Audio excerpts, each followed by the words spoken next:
At 7:45 a.m., Marcus Reed stepped off the elevator into the cavernous, marble-floored Dirksen Senate office building, heart pounding beneath his crisp gray suit. The linoleum hall echoed with the distant murmur of staffers, mostly white-haired aides clutching sheafs of paper and tapping at smartphones, hurrying toward their morning hearings. Clutched in Marcus's left hand was a manila folder, bulging with satellite photographs, unit after action logs, and sworn affidavits from soldiers who had witnessed civilian casualties. He adjusted his service-issued tie and swallowed, steeling himself for his first appearance before the Armed Services Committee.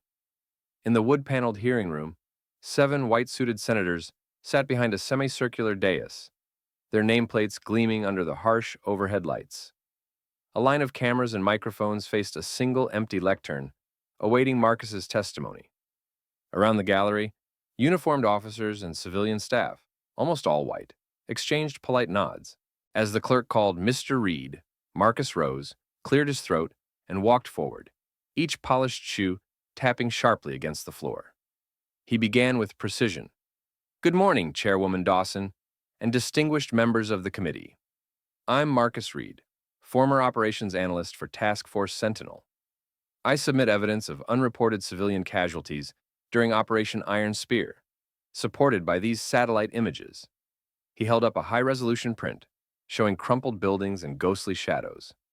"And these unit logs maintained by Sergeant Kimball, noting non-combatant deaths at Grid 34, TP9870. His voice was steady, betraying none of the knot in his chest. He laid out chart after chart, discrepancies between classified after-action reports and raw sensor data, radio transcripts where commanding officers ordered no witnesses left alive, affidavits swearing under oath to cover-ups that saved careers at the cost of innocent lives. As Marcus closed the folder, expecting questions, a white uniformed aide, Navy Lieutenant Commander Harris, stepped forward. His posture was stiff, his face unreadable. "Mr. Reed," he snapped, voice low enough that only Marcus could hear, "your testimony and these materials are classified. You have no authority to present them in an open hearing. Please hand over all documents." Shock flared through Marcus, but he refused, straightening his shoulders. "With all due respect, sir, passage of these reports through official channels failed. I'm here to fulfill my obligation under the Military Whistleblower Protection Act." Harris's eyes narrowed. "Obligation doesn't override classification," he said, voice cold. "You will leave the chamber immediately, and we will arrange a closed, secure debrief at a later date." Before Marcus could respond, 2 white security officers approached, sliding arms around his midsection and guiding him toward the exit. "Mr. Reed, please comply," one insisted, grasping his elbow. He felt the weight of every gaze. Journalists poised to tweet, staffers stirring in their seats, senators leaning forward with mouths set in thin lines. In a final protest, he whispered, "You're burying the truth." The security team ushered him through the ornate double doors, his folder confiscated with a firm yank. Outside in the hushed corridor, the echo of that ornate wood-panel chamber gave way to the soft hum of fluorescent lights and the distant clatter of printing presses. Marcus paused, breathing hard, as Senator Caldwell's aide peeked around the doorframe with an apologetic look. Clutching the empty sleeve of his manila folder, Marcus felt both violation and resolve. The doors to the Senate had slammed shut on his evidence, but he knew this was only the beginning of his fight to make the cover-up public. That evening, Marcus Reed returned to his one-bedroom apartment above the quiet row of shuttered shops on G Street, the weight of confiscated testimony still heavy in his gut. He flicked on the overhead lamp, illuminating walls lined with pasting maps of conflict zones and a small bookshelf groaning with dusty Pentagon manuals. On the battered coffee table lay a scattering of half-drunk coffee mugs and yellow legal pads scribbled with bullet points. Satellite discrepancies, radio logs, chain of command orders, missing civilians. He sank into the worn armchair, rubbing his temples as he flipped through a leather binder of Department of Defense regulations. Clause after clause paraded before him. The Whistleblower Protection Act, the Classified Information Procedures Act, and the seeming impossibility of raising classified concerns in a public forum. Every statute seemed designed to muzzle him.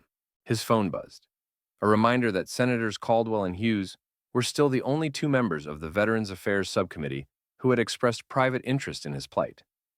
Marcus opened his laptop and drafted an email to Senator Elaine Caldwell's office.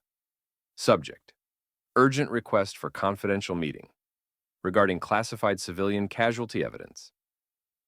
Dear Senator Caldwell, my name is Marcus Reed, former Task Force Sentinel analyst.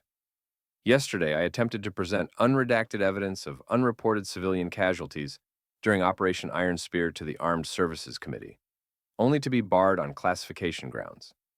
I am formally requesting a secure, in-camera briefing with you or your staff to review redacted logs, satellite imagery, and sworn affidavits. These records cannot wait until standard channels manage them. Lives remain unacknowledged and perhaps still in danger. I would be grateful for any assistance you can provide. Respectfully, Marcus Reed. He hit send and exhaled, scanning his apartment for distraction, any reprieve from the adrenaline still coursing through him. 10 minutes later, his phone chimed, an automated acknowledgement from Caldwell's scheduler promising a reply by Monday. Not willing to wait, Marcus called Senator Mark Hughes's D.C. office next. A white staffer answered on the third ring. Marcus steeled himself. Good evening. This is Marcus Reed, former DoD analyst. I desperately need your help briefing Senator Hughes on evidence of civilian casualties suppressed during Operation Iron Spear. Yesterday's public hearing was blocked. Are you able to schedule a secure, off-the-record briefing? There was a pause. The staffer's voice softened. Mr. Reed, Senator Hughes shares concerns about this operation. I can pencil you in for a classified session this Thursday at the Dirksen building, if you bring redacted materials and confirm your security clearance.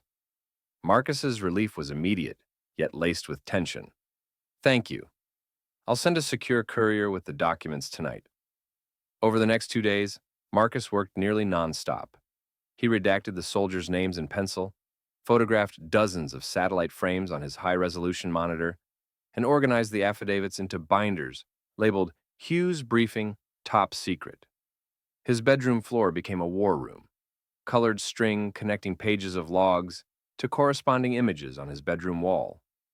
Thursday morning, he arrived again at the Senate Dirksen building, binders in hand, heart thundering beneath his tailored jacket. An aide led him past half a dozen locked doors into a small, secure conference room, where Senator Hughes, white mid-60s rimless glasses, sat behind a polished oak table. On Hughes' right was Senator Caldwell's legislative director, a white woman with kind eyes. Hughes opened the binder, flipping through redactions with a thoughtful frown. These satellite anomalies at Grid 34, TP9870, they contradict our after-action reports, he murmured. Caldwell's aide unsealed an affidavit bound with a red ribbon. Caldwell's aide commented, and these sworn statements from Sergeant Kimball and Lieutenant Ortiz match the timestamps. This is damning. Senator Hughes looked up, voice low but firm. Mr. Reed, you've done more than enough. We will introduce a private resolution requesting the full, unredacted files under seal. Then we'll push for a closed hearing. No more public shutdowns. Relief flooded through Marcus, mingled with cautious optimism. He nodded, voice steady. Thank you, Senators. With your support, we can force transparency, one way or another. As he left the building, the Washington sky was gray and overcast, but Marcus felt a sliver of light break through. He had found his allies, white senators willing to lever their power for the truth, and the next battle was already taking shape. The cover-up would no longer hide in shadows. Late on a Tuesday evening, as the corridors of the Senate office buildings emptied and the security doors locked behind the last staffers, Marcus Reed's classified briefing memo materialized in an unexpected inbox. Deputy Press Secretary Julia Trent, white in her early 30s, with a pragmatic bob and a navy blazer, opened her work laptop one last time before heading home. Instead of the usual press release drafts, she found a PDF attachment titled Iron Spear After Action Raw Data, Top Secret. Puzzled, she clicked it open. a 42-page dossier of unredacted satellite imagery, radio transcripts, and eyewitness affidavits, each stamped unauthorized disclosure in bright red letters. Julia's heart raced as she scanned lines describing unreported civilian casualties, officers ordering no witnesses left alive, and pixel-perfect satellite captures of smoldering ruins, where official reports claimed no collateral damage. She knew sharing this could breach federal law, yet the gravity of the evidence made her fingers hesitate above her keyboard. After a breath, she forwarded the memo, securely encrypted, to Senator Elaine Caldwell's personal staff email, with the subject line, "Urgent, raw iron spear. Data needs your attention." By midnight, the leak had touched 3 key offices. White Senate aides scrambled to verify the authenticity. One silently compared the raw imagery against public DoD press photos. Another called a retired NSA contact to confirm the document's metadata. And a third placed an encrypted call to Caldwell's chief of staff. Word spread through secure group chats. "We've got a live one. This changes everything. Prepare for fallout." The following morning, Senator Caldwell, white, poised, and mid-40s, arrived at her suite to see her desk cluttered with printed copies of the memo, each censored only in name and social security numbers.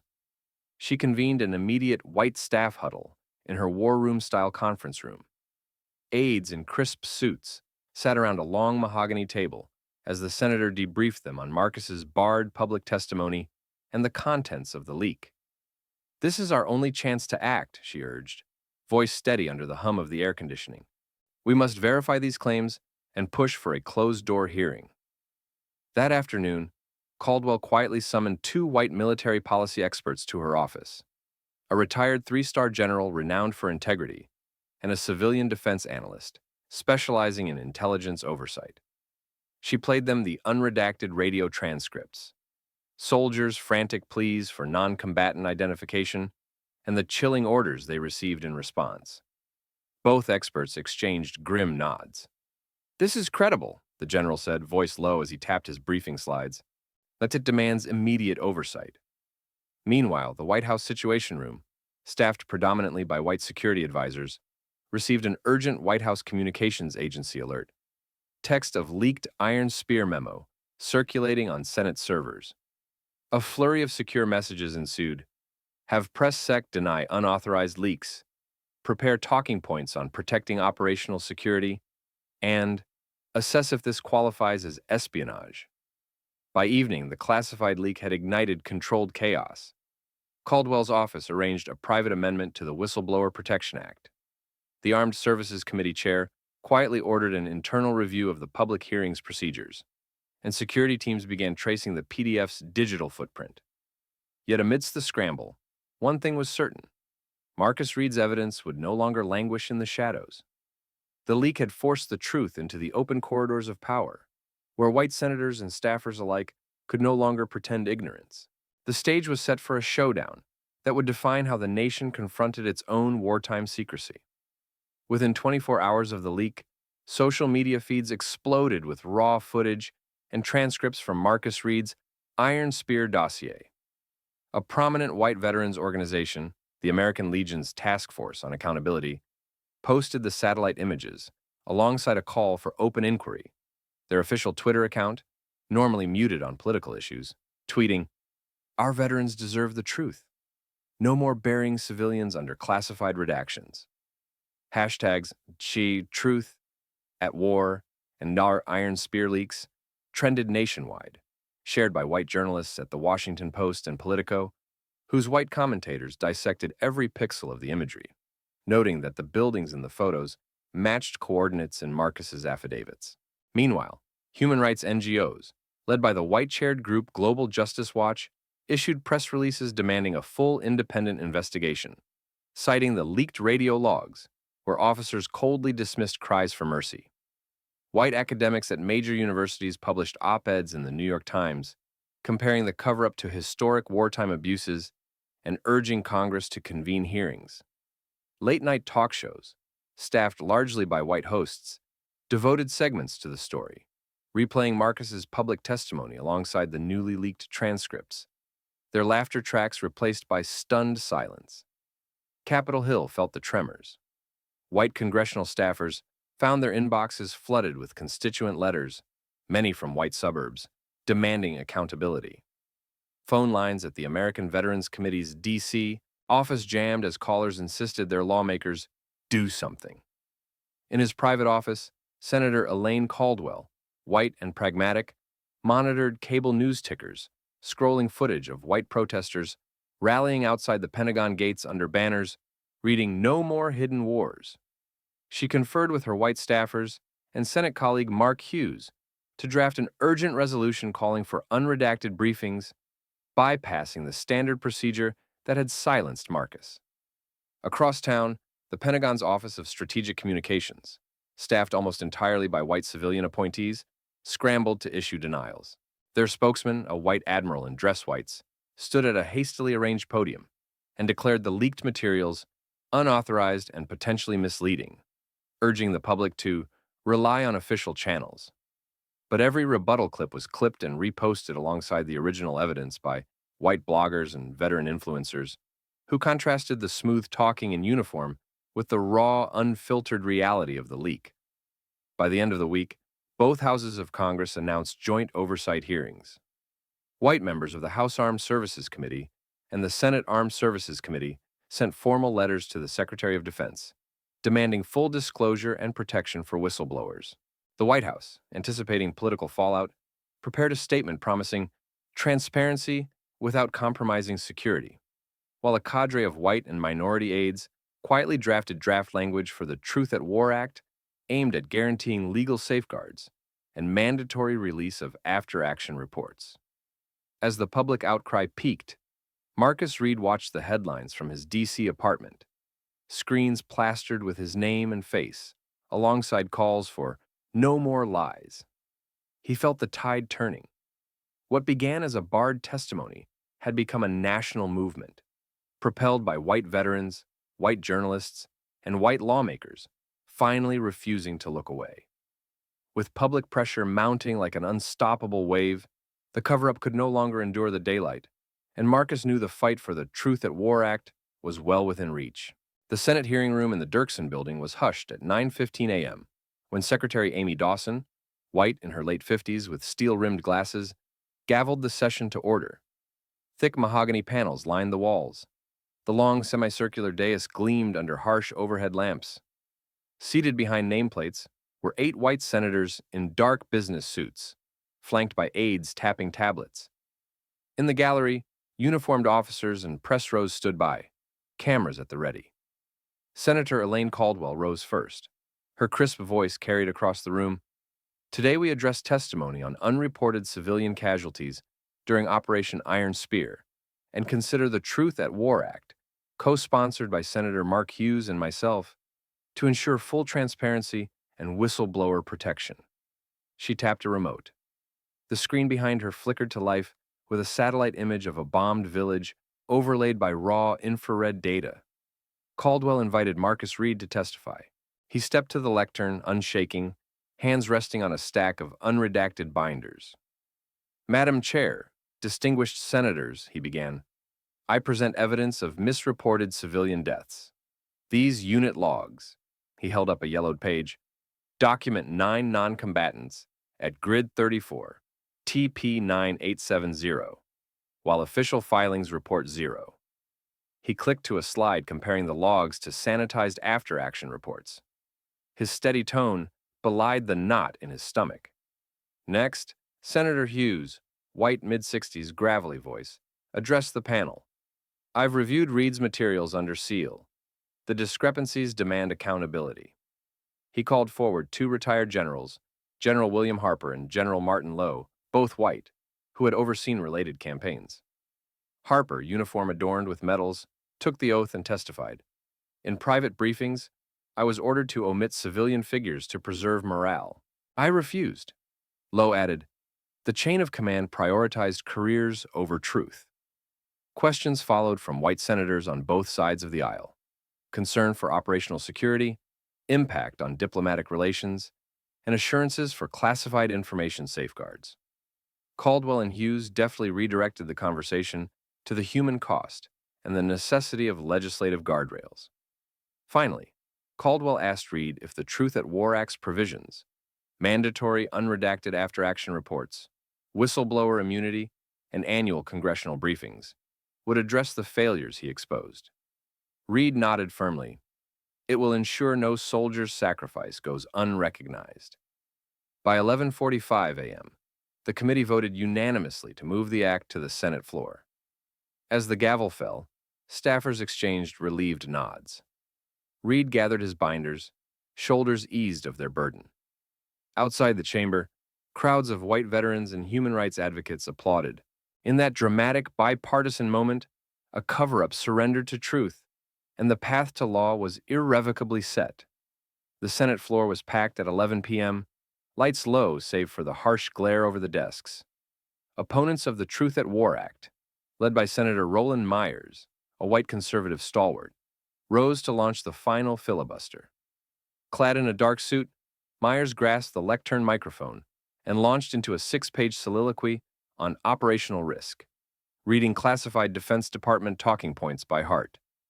His voice echoed off the marble walls as he invoked every cautionary trope. Our troops cannot win on the battlefield if Congress binds their commanders with endless oversight, he warned. Behind him, a phalanx of white allied senators nodded gravely. Senator Elaine Caldwell rose in response at 2 a.m., her hand trembling only slightly as she gripped her notes. She recounted the story of Captain Angela Rivera, a white Army medic who had sworn under oath that her convoy had been redirected away from civilian shelters to satisfy press release deadlines. Caldwell's voice cracked as she quoted Rivera's words. "We lost more civilians to silence than to enemy fire." The chamber hushed, every senator leaning in as Caldwell held the Senate in her palm. If we allow this filibuster to stand, we tell our veterans their truths don't matter. Murmurs rippled through the white-dressed aides behind the dais. A full 3 hours of back and forth followed. Senator Mark Hughes rose at 4:30 a.m., white hair catching the spotlight, and delivered a stirring appeal to duty and honor. He spoke of his own service in Vietnam, the white friends he'd watched fall, and the promise they'd made that no sacrifice would be erased. "We owe this truth to every soldier who cannot speak for themselves," Hughes intoned, eyes blazing as he faced the silent Senate. He then proposed cloture, standing defiantly amid the storm of the filibuster. The roll call vote for cloture began at 5:15 a.m., timed perfectly with the eastern horizon's faint blush. One by one, senators, white and minority alike, answered aye or nay. As the tally neared the crucial 60 votes, aides whispered updates to anxious staffers. At 5:47 a.m., the clerk's voice rang clear, 61 yeas, 39 nays. Cloture is invoked. The chamber erupted in relieved applause. Even Senator Myers lowered his head in resignation. Exhausted but triumphant, Marcus Reed stepped back to his seat just as the first shafts of dawn pierced the Senate chamber's high windows. The filibuster had fallen, and with it the last barrier to passing the Truth at War Act. As white and black senators alike began drafting the final amendments, Marcus allowed himself a weary smile. After the longest night in the Capitol, the truth would finally have its day. In the quiet hush that followed the early morning cloture vote, the Senate clerk's gavel fell one final time on the Truth at War Act. The chamber, brightening now with dawn light streaming through the tall windows, erupted in applause as Senator Elaine Caldwell and Senator Mark Hughes embraced at the center dais, their white collars catching the gold filigree of the Senate seal. Senators who had stood in opposition days earlier now approached the co-sponsors to offer handshakes and nods of respect. Within hours, the enrolled bill, its text bearing the Senate's signature in bold type, was delivered by page to the House of Representatives. In the ornate House chamber, white representatives rose one after another to voice support, and by mid-afternoon the act passed overwhelmingly by a voice vote. As the final aye echoed and the Speaker's gavel struck, the bill was sent to the White House for the President's signature. On a crisp spring morning 2 days later, Marcus Reed stood on the marble steps of the Capitol, a single rose pinned to his lapel, watching as a small entourage escorted him through the West Wing gates. Inside the Oval Office, the president, flanked by a trio of white cabinet secretaries and the Joint Chiefs of Staff, greeted Marcus with a solemn nod. On a polished mahogany desk lay the official copy of Public Law, President Johnson, white suit jacket exchanged for a dark navy blazer, turned to Senator Caldwell and Hughes, who stood proudly to his left. This bill enshrines accountability and honors the sacrifices of our service members, he said, voice carrying the weight of history. He handed Marcus the ceremonial signing pen. As Marcus held it, moments of the past decades, late-night analyses, the barred testimony, the Senate's filibuster battle, flashed through his mind like a battlefield montage. With a deliberate flourish, the president signed beneath the final clause, "This act shall require the Department of Defense to submit unredacted after-action reports to Congress, protect whistleblowers from retaliation, and ensure annual public briefings on civilian impact." The president passed the pen to Caldwell, who signed with a steady hand, then to Hughes, whose signature looped confidently across the page. Marcus, heart-pounding, added his name as a witness to the law he had fought to create. Flashbulbs popped, a handful of white photographers capturing the moment for newswire services. As the newly minted law was rolled up and presented to Marcus, Caldwell placed a supportive hand on his shoulder. "You gave us the courage to change how we wage war," she said softly. Hughes nodded, voice thick with emotion. No more secrets. Outside the White House, tension melted into celebration. A modest crowd of white and black veterans, human rights advocates, and university students had gathered on the lawn, holding handmade signs, "Truth Wins" and "Never Again Hidden," and raising cheers as Marcus emerged onto the steps. He lifted the rolled act above his head. Margaret Lee, his fiancée, wrapped him in an embrace. Her white running shoes scuffed the sidewalk in excitement. That afternoon, as the sun set over the National Mall, Marcus returned to his apartment and placed the signed act into a simple wooden frame above his desk. Beneath it, on a small shelf, sat the manila folder of original after-action logs, now declassified, preserved, and publicly accessible under the new law. He touched the gilt edges of the frame text and exhaled, the adrenaline finally ebbing. In the weeks that followed, Pentagon briefings appeared on C-SPAN. Whistleblowers came forward without fear of reprisal, and annual hearings became fixtures of congressional calendars. But for Marcus, the greatest promise lay in every name now counted, every story no longer buried beneath classified stamps, and every civilian life finally acknowledged. As he gazed at the Truth at War Act hanging above his desk, he knew the battle for transparency had been won, and that at last the nation would hold its wars to the light of day.